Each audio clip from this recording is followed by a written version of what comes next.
It has to be said that 2013 was not a good year for me when it came to films. There were a lot of films that I had high hopes for that ended up being real letdowns, while there were a lot of gems during the year that, for whatever reason, I never got round to seeing. I did, however, see two films that year that I did enjoy greatly. One was Iron Man 3, and the other, as you may have guessed already, was Rush. Rush, unlike a lot of sports films, isn't about someone trying to win as much as it is about the different approaches to trying to win, and how having a rival can help drive you forward. No pun intended. It follows English driver James Hunt, played by Chris Hemsworth, and Austrian Niki Lauda, played by Daniel Bull, their rivalry during the early parts of their motor racing career, and mainly focuses on them during the 1976 season. But the film doesn't make out either of them to be the bad guy, or even the good guy. They are just two drivers that have their own approaches to driving, and use their dislike of the other as additional motivation to win. The film opens right before the start of the 1976 German Grand Prix, where Lauda would have a crash that nearly kills him. Right before the race begins, we are taken back 6 years, where the story actually begins. When I first saw this film, I thought this was an odd way to open it. It's not like this race was the end of the story. But having seen this film 5 or 6 times now, I've decided it was important to open the film here, because it shows how much Lauda does what he does in Formula 1 because of Hunt, and the film then takes us back to show us why.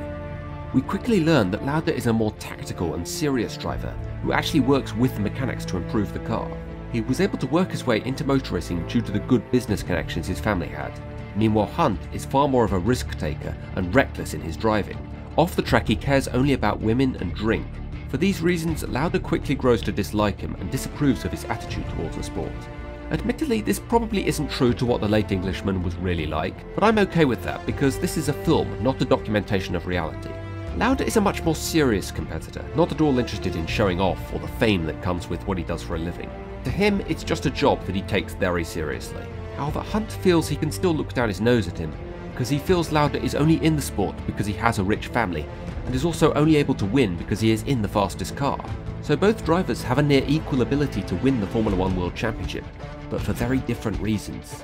Hence, there is not only a rivalry between the two of them, but also a real lack of respect. Though one thing I found a bit more difficult to get my head around when I first saw the film is the fact that Hunt is played by Chris Hemsworth, who played Thor in the Avengers. And since his voice and hair are almost identical to what they were in that film, it took me a while to stop thinking of him as Thor. But nonetheless, Hemsworth does an excellent job of portraying Hunt as a cocky, maybe slightly foolhardy man who thinks very little of his job when he's not at the track. Bull also pulls off Lauda's thick Austrian accent perfectly. So much so, in fact, that some viewers thought Lauda himself had done a voiceover for the film. But even with these two drivers constantly having a war of words with one another, that's not to say that the film doesn't do a good job of making these characters seem likeable. We see them meet their future wives. Lauda, in fact, is shown that he is willing to drive recklessly off the track for the sake of a couple of fans and a pretty face that would end up being his wife. In fact, for me, the most enjoyable part of this film were the two drivers in their personal lives, getting to know their partners, working with their teams, and enjoying the perks and disadvantages of being famous.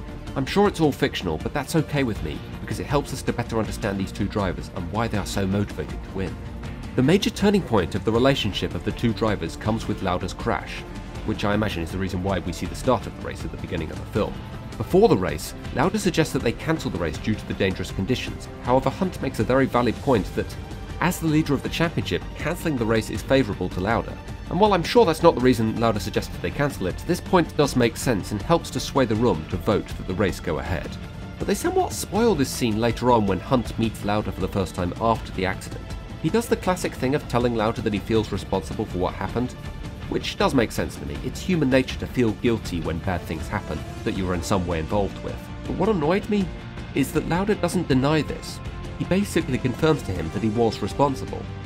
That's a load of bollocks in my opinion, for 4 reasons. First, the conditions could have been perfectly safe and the accident might still have happened. Second, while the drivers may have voted for the race to go ahead, the final decision rested with the race officials. Third, for me, Lauda's crash does not invalidate Hunt's original point that cancelling the race favoured Lauda. Hunt's reason for wanting the race to go ahead still makes sense, even with Lauda having crashed. And finally, if Lauda was so convinced that the race conditions were unsafe, he could have just chosen not to race. Clearly at this stage, his desire to win was too powerful. Now, maybe Lauda does know these things deep down, he just finds it easier to blame Hunt due to his dislike for him. Perhaps his not denying Hunt's responsibility for the crash is a small act of revenge for what Hunt has put him through since they first met in Formula 3. The cinematography and editing during the race sequences in this film are near faultless. All the cars look just like they did in the 1970s, and I never felt like I was watching a film version of a Formula 1 race. It always looks like a real race, and it made for a gripping climax. Though there is one kind of silly moment near the end of the film where Hunt's manager has a talk with him during a pit stop. It lasts like a good 10 seconds at least. That would not have happened. Pit stops are way too quick for there to be any time to talk. There was also one CGI shot of Lauda's car that looked very fake, almost like it hadn't been finished. But otherwise, this film is stunning visually. I didn't think the film took too many liberties with the truth to make for a more interesting story either. All the race results and Hunt's disqualification from one race that was later overturned are all true to reality. However, there was one part where I was sure they had gone way too far over the fiction line. A journalist asks Lauda after his crash if he thinks his marriage can survive with his face being so deformed, and I was just shaking my head thinking, my goodness, the things these writers will make up for the sake of dramatic effect. But then after doing a bit of research, I found that actually I was wrong. That really happened. I guess sometimes real assholes are worse than the fictional ones. There is also an interesting scene near the end, which shows the two drivers' differing attitudes to what you do after winning a championship. Lauda feels it is important to use an appropriate figure of speech, keep your foot on the gas and immediately focus on winning again next year.